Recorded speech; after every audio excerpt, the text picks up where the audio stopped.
हरे कृष्णा सभी भक्तों को राधे राधे। श्रीमद् भागवत महापुराण की सप्तम स्कंद की कथा चल रही है। तो आज की कथा है प्रहलाद जी के द्वारा नृसिंह भगवान की स्तुति। तो पहले भगवान नाम संकीर्तन करें। श्री कृष्ण गोविंद हरे मुरारे, हे नाथ नारायण वासुदेव। श्री कृष्ण गोविंद हरे मुरारे, हे नाथ नारायण वासुदेव। हे नाथ नारायण वासुदेव। हरे कृष्ण कृष्ण कृष्ण हरे हरे, हरे राम राम राम हरे हरे। हरे कृष्ण कृष्ण कृष्ण हरे हरे, हरे राम राम राम हरे हरे। हरे कृष्ण कृष्ण कृष्ण हरे हरे, हरे राम राम राम हरे हरे। गोविंद बोलो हरि गोपाल बोलो, राधा रमन हरि गोविंद बोलो। गोविंद बोलो हरि गोपाल बोलो, राधा रमन हरि गोविंद बोलो। गोविंद बोलो हरि गोपाल बोलो, राधा रमन हरि गोविंद बोलो। हरि बोल हरि बोल हरि बोल हरि बोल हरि बोल हरि बोल हरि बोल हरि बोल। कृष्णाय वासुदेवाय देवकी नंदनाय च नंद गोप कुमाराय गोविंदाय नमो नमः। नमः पंकजनाभाय नमः पंकज मालिने, नमः पंकज नेत्राय नमस्ते पंकजांगये। बोलिए सद्गुरुदेव भगवान की जय, गिरिराज धरन की जय, श्रीमद् भागवत भगवान की जय। नमः पार्वती पति हर हर महादेव की जय। जय जय श्री राधे, जय जय श्री राधे, जय जय श्री राधे श्याम। अथ नवमो अध्याय प्रहलाद जी के द्वारा नृसिंह भगवान की स्तुति। नारद जी कहते हैं, इस प्रकार ब्रह्मा शंकर आदि सभी देवगण नृसिंह भगवान के क्रोधावेश को शांत न कर सके और न उनके पास जा सके। किसी को उसका और छोर नहीं दिखता था। देवताओं ने उन्हें शांत करने के लिए स्वयं लक्ष्मी जी को भेजा। उन्होंने जाकर जब नृसिंह भगवान का वह महान अद्भुत रूप देखा, तब भयवश वे भी उनके पास तक न जा सकी। उन्होंने ऐसा अनूठा रूप न कभी देखा और न सुना ही था। तब ब्रह्मा जी ने अपने पास ही खड़े प्रहलाद को यह कहकर भेजा कि बेटा, तुम्हारे पिता पर ही तो भगवान कुपित हुए थे। अब तुम ही उनके पास जाकर उन्हें शांत करो। भगवान के परम प्रेमी प्रहलाद जो आज्ञा कहकर और धीरे से भगवान के पास जाकर हाथ जोड़कर पृथ्वी पर साष्टांग लौट गए। नृसिंह भगवान ने देखा कि नन्हा सा बालक मेरे चरणों के पास पड़ा हुआ है। उनका हृदय दया से भर गया। उन्होंने प्रहलाद को उठाकर उनके सिर पर अपना वह कर कमल रख दिया जो काल सर्प से भयभीत पुरुषों को अभयदान करने वाला है। भगवान के कर कमलों का स्पर्श होते ही उनके बचे खुचे अशुभ संस्कार भी झड़ गए। तत्काल उन्हें परमात्मा तत्व का साक्षात्कार हो गया। उन्होंने बड़े प्रेम और आनंद में मग्न होकर भगवान के चरण कमलों को अपने हृदय में धारण किया। उस समय उनका सारा शरीर पुलकित हो गया। हृदय में प्रेम की धारा प्रवाहित होने लगी और नेत्रों से आनंदाश्रु झरने लगे। प्रहलाद जी भावपूर्ण हृदय और निर्निमेष नयनों से भगवान को देख रहे थे। भाव समाधि से स्वयं एकाग्र हुए मन के द्वारा उन्होंने भगवान के गुणों का चिंतन करते हुए प्रेम गदगद वाणी से स्तुति की। प्रहलाद जी ने कहा, ब्रह्मा आदि देवता ऋषि मुनि और सिद्ध पुरुषों की बुद्धि निरंतर सत्व गुण में ही स्थित रहती है। फिर भी वे अपनी धारा प्रवाह स्तुति और अपने विविध गुणों से आपको अब तक भी संतुष्ट नहीं कर सके। फिर मैं तो घोर असुर जाति में उत्पन्न हुआ हूँ, क्या आप मुझसे संतुष्ट हो सकते हैं? मैं समझता हूँ कि धन कुलीनता, रूप, तप, विद्या, ओज, तेज, प्रभाव, बल, पौरुष, बुद्धि और योग ये सभी गुण परम पुरुष भगवान को संतुष्ट करने में समर्थ नहीं है। परंतु भक्ति से जो तो भगवान गजेंद्र पर भी संतुष्ट हो गए थे। मेरी समझ से इन 12 गुणों से युक्त ब्राह्मण भी यदि भगवान कमल नाभ के चरण कमलों से विमुख हो तो उससे वह चांडाल श्रेष्ठ है, जिसने अपने मन, वचन, कर्म, धन और प्राण भगवान के चरणों में समर्पित कर रखे हैं।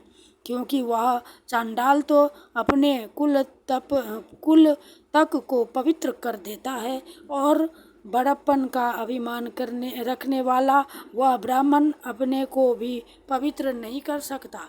सर्वशक्तिमान प्रभु अपने स्वरूप के साक्षात्कार से ही परिपूर्ण है। उन्हें अपने लिए क्षुद्र पुरुषों से पूजा ग्रहण करने की आवश्यकता नहीं है।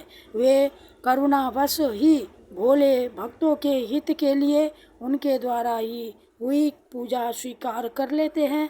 जैसे अपने मुख का सौंदर्य दर्पण में दिखने वाले प्रतिबिंब को भी सुंदर बना देता है, वैसे ही भक्त भगवान के प्रति जो सम्मान प्रकट करता है वह उसे ही प्राप्त होता है। इसलिए सर्वथा अयोग्य और अनधिकारी होने पर भी मैं बिना किसी शंका के अपनी बुद्धि के अनुसार सब प्रकार से भगवान की महिमा का वर्णन कर रहा हूँ। इस महिमा के गान का ही ऐसा प्रभाव है कि अविद्यावश संसार चक्र से पड़ा हुआ जीव तत्काल पवित्र हो जाता है। भगवान आप सद्गुण के आश्रय हैं। ये ब्रह्मा आदि सभी देवता आपके आज्ञाकारी भक्त हैं। ये हम दैत्यों की तरह आपसे द्वेष नहीं करते।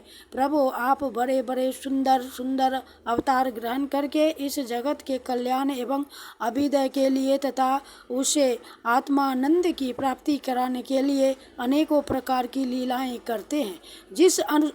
जिस असुर को मारने के लिए आपने क्रोध किया था वह मारा जा चुका है। अब आप अपना क्रोध शांत कीजिए। जैसे बिच्छू और सांप की मृत्यु से सज्जन भी सुखी ही होते हैं, वैसे ही इस दैत्य के संहार से सभी लोगों को बड़ा सुख मिला है। अब सब आपके शांत स्वरूप के दर्शन की बाट जोह रहे हैं। नृसिंहदेव, भय से मुक्त होने के लिए भक्तजन आपके इस रूप का स्मरण करेंगे। परमात्मन, आपका मुख बड़ा भयावना है।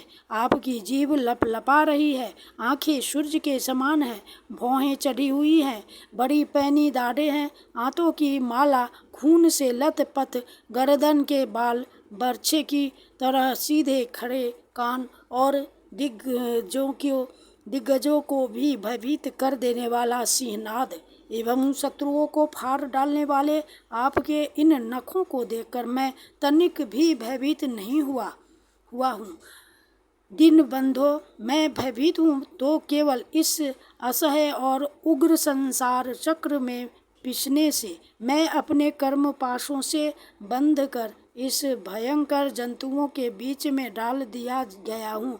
मेरे स्वामी, आप प्रसन्न होकर मुझे कब अपने उन चरण कमलों में बुलाएंगे जो समस्त जीवों की एकमात्र शरण और मोक्ष स्वरूप है। अनंत, मैं जिन जिन योनियों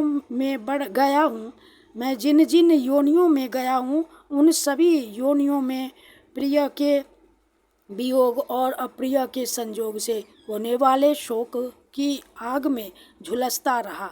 उन दुखों को मिटाने की जो दवा है वह भी दुख रूप ही है। मैं न जाने कब से अपने से अतिरिक्त वस्तुओं को आत्मा समझकर इधर उधर भटक रहा हूँ।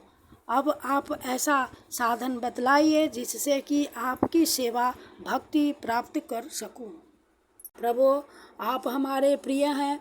अहेतुक हितैषी हृदय हैं। आप ही वास्तव में सबके परम आराध्य हैं।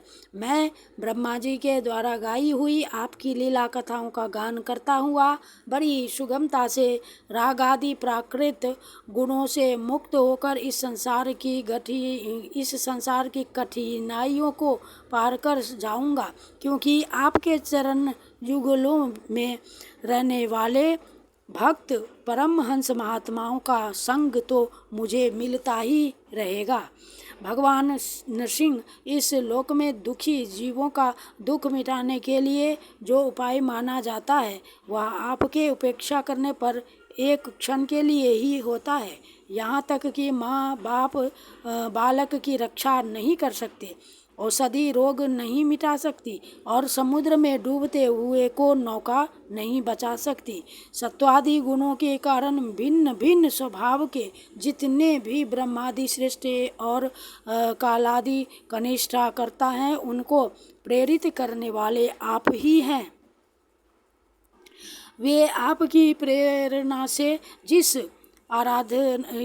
आधार में स्थित होकर जिस निमित्त से जिन मिट्टी आदि उपकरणों से जिस समय जिन साधनों के द्वारा जिस अदृष्ट आदि की सहायता से जिस प्रयोजन के उद्देश्य से जिस विधि से जो कुछ उत्पन्न करते हैं या रूपांतरित करते हैं वे सब और वह सब आपका ही स्वरूप है। पुरुष की अनुमति से काल के द्वारा गुणों में क्षोभ होने पर माया मनः प्रधान लिंग शरीर का निर्माण करती है। यह लिंग शरीर बलवान कर्ममय एवं अनेक नाम रूपों में आसक्त छंदोमय है। यही अविद्या के द्वारा कल्पित मन 10 इंद्रिय और 5 तन्मात्रा इन 16 विकार रूप अरों से युक्त संसार चक्र है। जन्म रहित प्रभो, आपसे भिन्न रहकर ऐसा कौन पुरुष है जो इस मन रूप संसार चक्र को पार कर जाए। सर्वशक्तिमान प्रभो, माया इस 16 अरों वाले संसार चक्र में डालकर ईख के समान मुझे पेर रही है। आप अपनी चैतन्य शक्ति से बुद्धि के समस्त गुणों को सर्वदा पराजित रखते हैं और काल रूप से संपूर्ण साध्य और साधनों को अपने अधीन रखते हैं। मैं आपकी शरण में आया हूँ, आप मुझे इससे बचाकर अपनी सन्निधि में खींच लीजिए। भगवान, जिनके लिए संसारी लोग बड़े लालायित रहते हैं, स्वर्ग में मिलने वाली समस्त लोकपालों की वह आयु, लक्ष्मी और ऐश्वर्य मैंने खूब देख लिए। जिस समय मेरे पिता तनिक क्रोध करके हंसते थे और उससे उनकी भौहें थोड़ी टेढ़ी हो जाती थी, तब उन स्वर्ग की संपत्तियों के लिए कहीं ठिकाना नहीं रह जाता था, वे लूटती फिरती थी। किंतु आपने मेरे उन पिता को भी मार डाला, इसलिए मैं ब्रह्मलोक तक की आयु, लक्ष्मी, ऐश्वर्य और वे इंद्रिय भोग जिन्हें संसार के प्राणी चाह करते हैं नहीं चाहता, क्योंकि मैं जानता हूँ कि अत्यंत शक्तिशाली काल का रूप धारण करके आपने उन्हें ग्रस रखा है। इसलिए मुझे आप अपने दासों की सन्निधि में ले चलिए। विषय भोग की बातें सुनने में ही अच्छी लगती हैं, वास्तव में है मृग तृष्णा के जल के समान नितांत असत्य है। और यह शरीर भी जिससे वे भोग भोगे जाते हैं अगणित रोगों का उद्गम स्थान है। कहाँ वे मिथ्या विषय भोग और कहाँ यह रोग युक्त शरीर। इन दोनों की क्षण भंगुरता और असारता जानकर भी मनुष्य इनसे विरक्त नहीं होता। वह कठिनाई से प्राप्त होने वाले भोग के नन्हे मधु बिंदुओं से अपनी कामना की आग बुझाने की चेष्टा करता है। प्रभो, कहाँ तो इस तमोगुणी असुर वंश में रजोगुण से उत्पन्न हुआ मैं, और कहाँ आपकी अनंत कृपा धन्य है।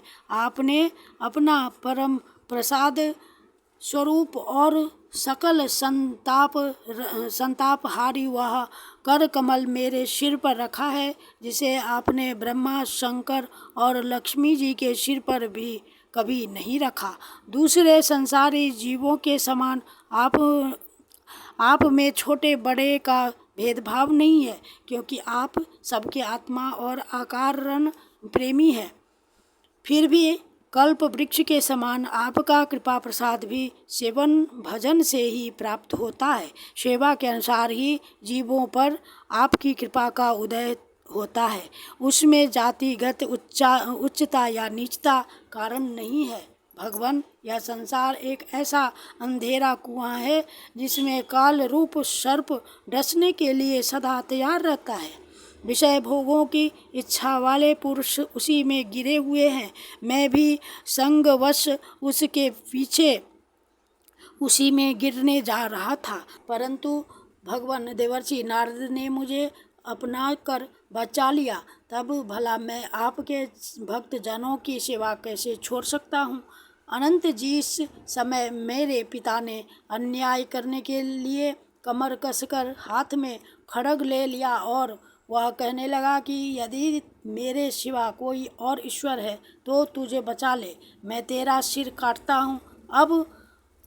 हूँ। उस समय आपने मेरे प्राणों की रक्षा की और मेरे पिता का वध किया। मैं तो समझता हूँ कि आपने अपने प्रेमी भक्त सनकादि ऋषियों का वचन सत्य करने के लिए ही वैसा किया था। भगवान, यह संपूर्ण जगत एकमात्र आप ही हैं, क्योंकि इसके आदि में आप ही कारण रूप से थे, अंत में आप ही अवधि के रूप में रहेंगे और बीच में इसकी प्रतीति के रूप में भी केवल आप ही हैं। आप अपनी माया से गुणों के परिणाम स्वरूप इस जगत की सृष्टि करके इसमें पहले से विद्यमान रहने पर भी प्रवेश की लीला करते हैं और उन गुणों से युक्त होकर अनेक मालूम पड़ रहे हैं। भगवान, यह जो कुछ कार्य कारण के रूप में प्रतीत हो रहा है वह सब आप ही हैं और इससे भिन्न भी आप ही हैं। अपने पराये का भेदभाव तो अर्थहीन शब्दों की माया है, क्योंकि जिससे जिसका जन्म स्थिति लय और प्रकाश होता है वह उसका स्वरूप ही होता है। जैसे बीज और वृक्ष कारण और कार्य की दृष्टि से भिन्न भिन्न हैं, तो भी गंध तन मात्र की दृष्टि से दोनों एक ही हैं। भगवान, आप इस संपूर्ण विश्व को स्वयं ही अपने में समेटकर आत्म सुख का अनुभव करते हुए निष्क्रिय होकर प्रलयकालीन जल में शयन करते हैं। उस समय अपने स्वयं सिद्ध योग के द्वारा ब्रह्म दृष्टि को बंद कर आप अपने स्वरूप के प्रकाश में निद्रा को विलीन कर लेते हैं और तुरीय ब्रह्म पद में स्थित रहते हैं। उस समय आप न तो तमोगुण से ही युक्त होते हैं, न तो विषयों को ही स्वीकार करते हैं। आप अपनी काल शक्ति से प्रकृति के गुणों को प्रेरित करते हैं, इसलिए यह ब्रह्मांड आपका ही शरीर है। पहले यह आप में ही लीन था। जब प्रलयकालीन जल के भीतर शेष शैया पर शयन करने वाले आपने योग निद्रा की समाधि त्याग दी, तब बट के बीज से विशाल वृक्ष के समान आपकी नाभि से ब्रह्मांड कमल उत्पन्न हुआ। उस पर सूक्ष्मदर्शी ब्रह्मा जी प्रकट हुए। जब उन्हें कमल के सिवा और कुछ भी दिखाई न पड़ा, तब अपने में बीज रूप से व्याप्त आपको वे न जान सके और आपको अपने से बाहर समझकर जल के भीतर घुसकर 100 वर्ष तक ढूंढते रहे, परंतु वहाँ उन्हें कुछ नहीं मिला। यह ठीक ही है, क्योंकि अंकुर उग आने पर उसमें व्याप्त बीज को कोई बाहर अलग कैसे देख सकता है। ब्रह्मा को बड़ा आश्चर्य हुआ। वे हार कर कमल पर बैठ गए। बहुत समय बीतने पर तीव्र तपस्या करने से जब उनका हृदय शुद्ध हो गया, तब उन्हें भूत इंद्रिय और अंतःकरण रूप अपने शरीर में ही ओतप्रोत रूप से स्थित आपके सूक्ष्म रूप का साक्षात्कार हुआ। ठीक वैसे ही जैसे पृथ्वी में व्याप्त उसकी अति सूक्ष्म तन्मात्रा गंध का होता है। विराट पुरुष सहस्त्रों मुख, चरण, सिर, हाथ, जंघा, नासिका, मुख, कान, नेत्र, आभूषण और आयुधों से संपन्न था। 14 लोक उसके विभिन्न अंगों के रूप में शोभायमान थे। वह भगवान की एक लीलामयी मूर्ति थी। उसे देखकर ब्रह्मा जी को बड़ा आनंद हुआ। रजोगुण और तमोगुण रूप मधु और कैटभ नाम के 2 बड़े बलवान दैत्य थे। जब वे वेदों को चुरा कर ले गए तब आपने हयग्रीव अवतार ग्रहण किया और उन दोनों को मारकर सतगुण रूप श्रुतियाँ ब्रह्मा जी को लौटा दी। वह सतगुण ही आपका अत्यंत प्रिय शरीर है। महात्मा लोग इस प्रकार वर्णन करते हैं। पुरुषोत्तम, इस प्रकार आप मनुष्य, पशु, पक्षी, ऋषि, देवता और मत्स्य आदि अवतार लेकर लोकों का पालन तथा विश्व के द्रोहियों का संहार करते हैं। इन अवतारों के द्वारा आप प्रत्येक युग में उसके धर्मों की रक्षा करते हैं। कलयुग में आप छिपकर गुप्त रूप से ही रहते हैं, इसलिए आपका एक नाम त्रियुग भी है। वैकुंठनाथ, मेरे मन की बड़ी दुर्दशा है। वह पाप वासनाओं से तो कलुषित है ही, स्वयं भी अत्यंत दुष्ट है। वह प्रायः ही कामनाओं के कारण आतुर रहता है और हर्ष, शोक, भय एवं लोक परलोक, धन, पत्नी, पुत्र आदि की चिंताओं से व्याकुल रहता है। इसे आपकी लीला कथाओं में तो रस ही नहीं मिलता। इसके मारे मैं दीन हो रहा हूँ। ऐसे मन से मैं आपके स्वरूप का चिंतन कैसे करूँ? अच्युत, यह कभी न अघाने वाली जीभ मुझे स्वादिष्ट रसों की ओर खींचती रहती है। जननेंद्रिय सुंदरी स्त्री की ओर, त्वचा सुकोमल स्पर्श की ओर, पेट भोजन की ओर, कान मधुर संगीत की ओर, नासिका भीनी भीनी सुगंध की ओर और ये चपल नेत्र सौंदर्य की ओर मुझे खींचते रहते हैं। इनके सिवा कर्मेंद्रियां भी अपने अपने विषयों की ओर ले जाने को जोर लगाती ही रहती हैं। मेरी तो वह दशा हो रही है जैसे किसी पुरुष की बहुत सी पत्नियां उसे अपने अपने शयन गृह में ले जाने के लिए चारों ओर से घसीट रही हो। इस प्रकार यह जीव अपने कर्मों के बंधन में पड़कर इस संसार रूप बैतरणी नदी में गिरा हुआ है। जन्म से मृत्यु, मृत्यु से जन्म और दोनों के द्वारा कर्म भोग करते करते यह भयभीत हो गया है। यह अपना है, यह पराया है। इस प्रकार के भेदभाव से युक्त होकर किसी से मित्रता करता है तो किसी से शत्रुता। आप इस मूढ़ जीव जाति की यह दुर्दशा देखकर करुणा से द्रवित हो जाइए। इस भव नदी से सर्वदा पार रहने वाले भगवान इन प्राणियों को भी अब पार लगा दीजिए। जगतगुरु, आप इस सृष्टि की उत्पत्ति, स्थिति तथा पालन करने वाले हैं।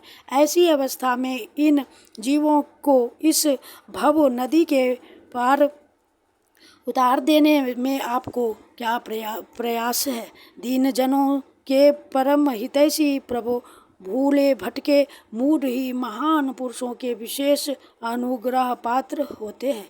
हमें उसकी कोई आवश्यकता नहीं है क्योंकि हम आपके प्रियजनों की सेवा में लगे रहते हैं, इसलिए पार जाने की हमें कभी चिंता ही नहीं होती।